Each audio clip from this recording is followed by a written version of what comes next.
Many a sailor, no matter how brave and fearless, knows well how unpredictable and deadly the sea can be. Before every setting of the sails, a prayer goes throughout the crew, praying to God for the safety of their voyage. A wise man knows that prayers are not always answered, and many men travel to the briny depths of the sea, never to be seen again.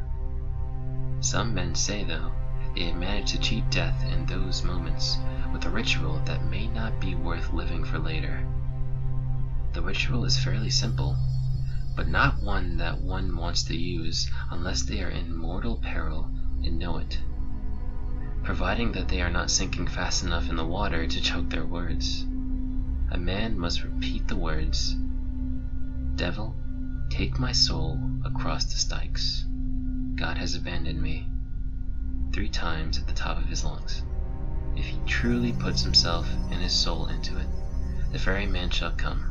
No matter how much the waves rage and toss, his ship shall not be turned, nor shall he be capsized. The man shall feel his wrist grabbed and pulled onto the boat. From there he will not feel the waves rocking him.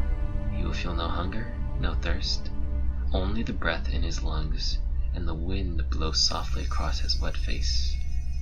It is important that the man does not look up into his eyes. This is because calling him out is a trick. You see, the ferryman will not take a soul across the Styx without payment. He will hear him speak, asking for payment. When he asks, he must proclaim that he is without payment and needs to go get it from home. The ferryman will then begin to row the sailors home shore. He cannot look at him at all the entire way. If it takes 3 days and 3 nights, it will not matter. This is because if the ferryman looks into your eyes, he will know you are lying and return you to the waters to drown.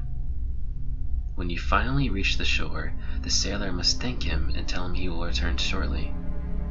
The sailor can never return to the sea after this. The ferryman will never come to the shore to collect, only be there by the water, awaiting his payment. If a sailor ever does set foot on a boat again, he and all the men on it shall perish in a violent and destructive manner. Be warned, though, one cannot outrun the ferryman forever. I know a man who is in his last years and fears closing his eyes at night, lest he pass from this world and his soul meet the ferryman once more. He feels the grip around his wrist tighter and tighter at night with each dream when he finally falls into sleep and sees a monstrous face looking at him enraged. No one truly cheats the ferryman. He is simply far more patient than most realize.